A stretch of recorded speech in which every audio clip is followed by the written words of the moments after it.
Thank you. Haney Garcia, it's official. How easy was it to negotiate that fight, being that, you're working with Golden Boy from your position, maybe from the fighter's position? To be honest, it was more Bill Haney, in that position. I mean, we're working, we're a partner in the event. It's in association with Matchroom, but, Bill was the one really that went out there and got the deal done with Oscar. He kept us in the loop throughout. We gave advice where necessary, but Oscar's the lead promoter for the fight, did the deal with Bill, with us, but really Bill, did a great job in that fight.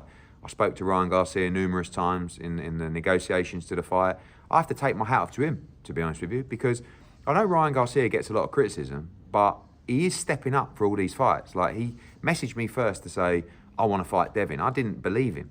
And then he looked to fight Rolly. That didn't happen. Then he came back and said, right, let's get this fight made. And I didn't think he'd do it. And he did do it. So massive respect to Ryan Garcia. He's a real fighter. But Devin Haney, in my opinion, is a pound-for-pound great. I think he's the future face of boxing, if not on the way to being there already. And it's the perfect fight for Devin Haney.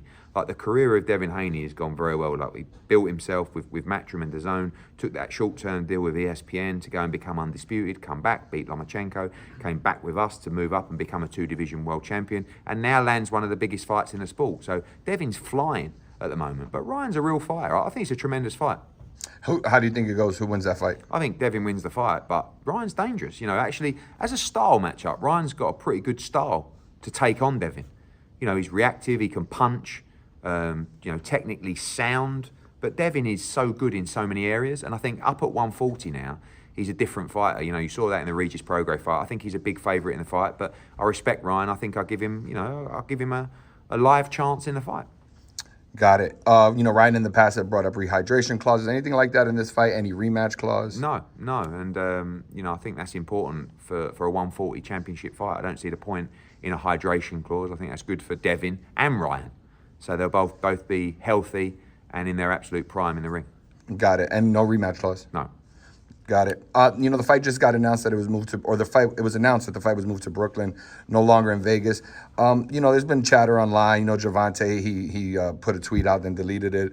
In your opinion, does that have anything to do or speak to at all the level of the fight? Like, does it take a step back being in Brooklyn? No. Look, you talk about Brooklyn. Brooklyn, New York. I think it's a brilliant move, taking it to Brooklyn, to the Barclays Center. We saw so many PBC fights there, some of which worked, some of which didn't. But it's a fantastic arena, and New York is a huge catchment area for boxing. And when you got Canelo Alvarez potentially fighting May the 4th 2 weeks later, why not go to another massive market for that fight? So I think New York's always dying out for big fights. That's a massive fight. I expect it to sell out very quickly.